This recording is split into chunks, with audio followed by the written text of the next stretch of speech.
All right, rolling. True, false, take one. So now we're moving into the true or false segment. You guys have your cards, so just let us know how you feel about the given statements.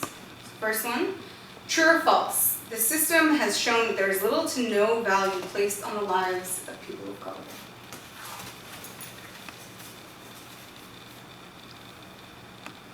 Okay, a few varied responses. So Kiki, what is your rationale for that answer? I see schools that are primarily people of color, kids of color. Money is being taken from them to develop, to give them a future, to go to college, to have information and knowledge. And it was a conversation we had earlier, and it was it's profound how much they don't have. They're lacking. So they're setting these kids up for failure. How can we expect them to thrive in this country and feel like the system is preparing them to become people that are going to thrive within this community if they're not given an education? Something as simple as an education in the public school systems. So I see that and how many kids are being killed and no one cares except the people of color.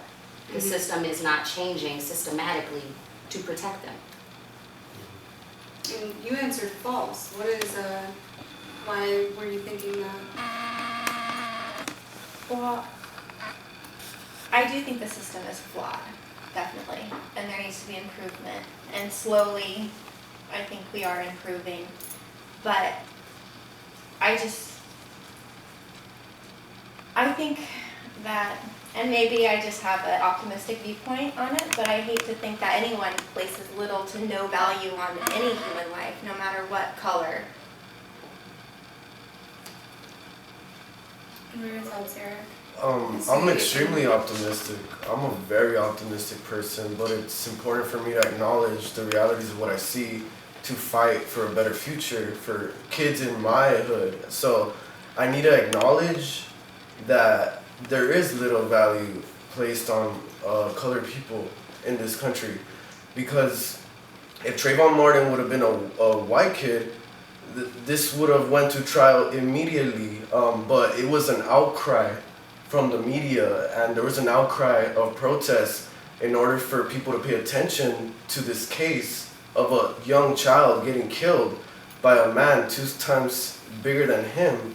So I think there is little value on colored people, and there's like much more value on white America, because I'm working in Compton right now with pure average kids. A lot of these kids are on probation. They've seen so much for their young age. They've seen domestic violence. They've been around gangs. They've abused drugs. They've seen their mom get beat and having to worry about taking their little sister to school. And they're trying to do these assignments and they don't want to listen to the teacher because they have all these chips on their shoulders. And we recently had a discussion on Trayvon Martin, and these kids articulated so much pain. They said like things like, these kids are only like 16, 17 years old, and they said things like, this country doesn't care about me. Like, white people are good people. We are bad. They see themselves as awful. Like, black people are bad and Mexicans are bad and white people are good. Those are things they were saying because white people go to jail less and white people do good things, but we do bad things. And I was really like hurt by that because they just see themselves in such a negative light because of what they see. And they said that that cops and schools don't care about them because of their color. And if they feel like that, there has to be truth to that. I mean, this is our youth. And I felt like they had a lot of pain at that time when they were talking about that. For me, Michael Vick got 2 years for killing dogs. Oscar Grant's murderer got 2 years and only did 11 months. The value of America is more on animals than there is on humans. It just is what it is. If you look at it, there are more animal rights than there are human rights. You can't treat an animal a certain way, but you can treat a person any type of way and might not go to jail. So just look at it from that type of perspective. Can I cut you for 1 second? I'm sorry.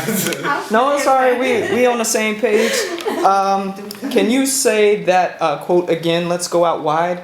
Just the Michael Vick, the time served, and then George Zimmerman, or that very first thing you said. That's all I It's wanted. not organic now. Okay. And then can we, Whenever you're You ready. just ask the Let's next do- question, Barbara. well, no, Is that what you're after going for? after you do that, we'll stop again because I kind of wanted I wanted a couple of reactions to what because we jumped from like what you said to now what you feel it is and to what you, but I want someone to comment Okay, on that. Maybe be interaction. like, I agree with you or disagree or Comment on. acknowledge what the Okay. person 'Cause said I and know maybe. there's something to say to Yeah, your point, it too. doesn't have to be everyone, Yeah. but if you remember what certain people have already said, I wanted to do that as well. All right, Charles. Let's go in on your line whenever you're ready. Nah, we don't need it for this. Wait, what's the question again? Michael Vick. Yeah. There's little to no Yeah. value on the lives of people of color. It's true. Michael Vick served 2 years for killing dogs, and Oscar Grant's murderer got sentenced 2 years for involuntary manslaughter, but only served 11 months. And that's the cycle of life. In America, there are more animal rights than there are human rights. And you can go on the list. Latasha Harlins, the girl who got killed by the Korean lady, she got convicted, but she got on probation and left the country right after her trial. So it's those type of things that our lives don't mean anything to them. But Free Willy, take care of the whales, make sure the sharks don't get hurt, make sure you give the kittens a place to go. And human rights is whatever.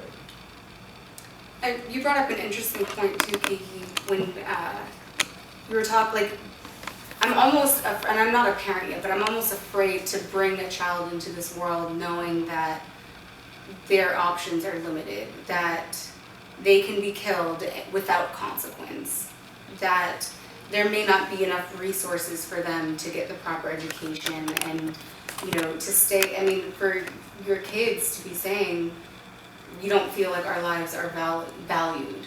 They're not valuable and that they're bad for some reason.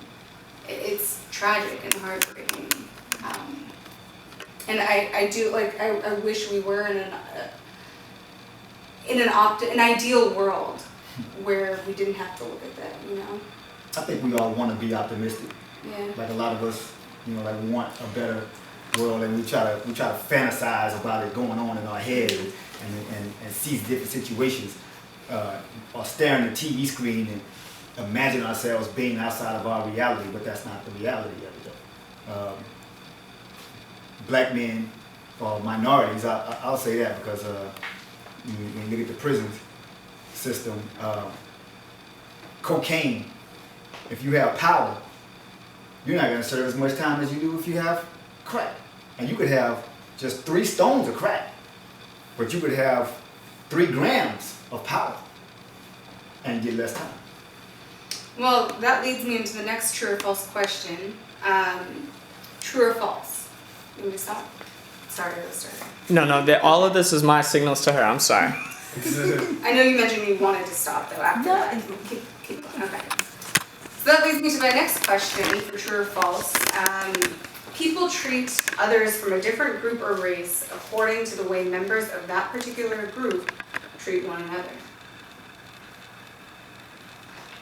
Hold on, run that back. I kind of like that. Okay. I'm like, Blooper reel. Is there some can you Questions are too explain this deep. question, Barbara? I want to hear the text. Like, Okay, so then I'll read it. Okay, Yeah. say it again, say it again. Yeah. Keep it rolling. Alright, so that leads me into our next true or false question. True or false? People treat others from a different group or race according to the way members of that particular group treat one another.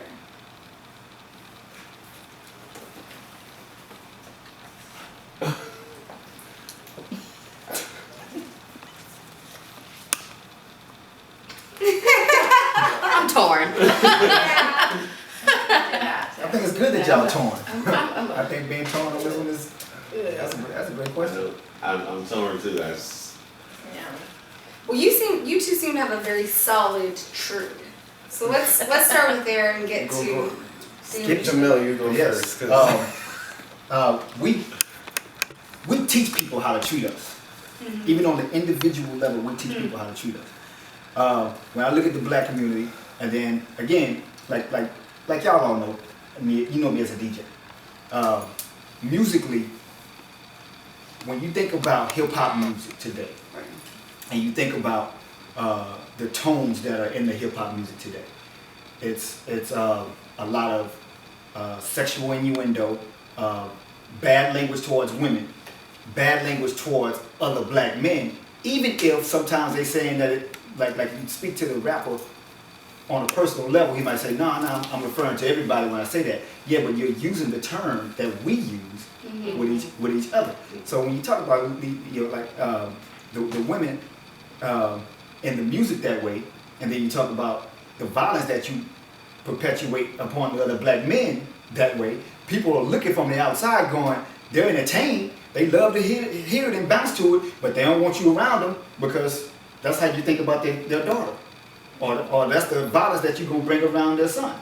So they love the music, but they don't want to be involved with it. So we're teaching people through the music how to treat black people more like criminals, how to treat black people, give them less, and to piggyback on the last question, it's just the less value on the lives. Because if you don't have value for your own life, and you're saying it in your songs, and then you dance to it in your music, so you don't care about it.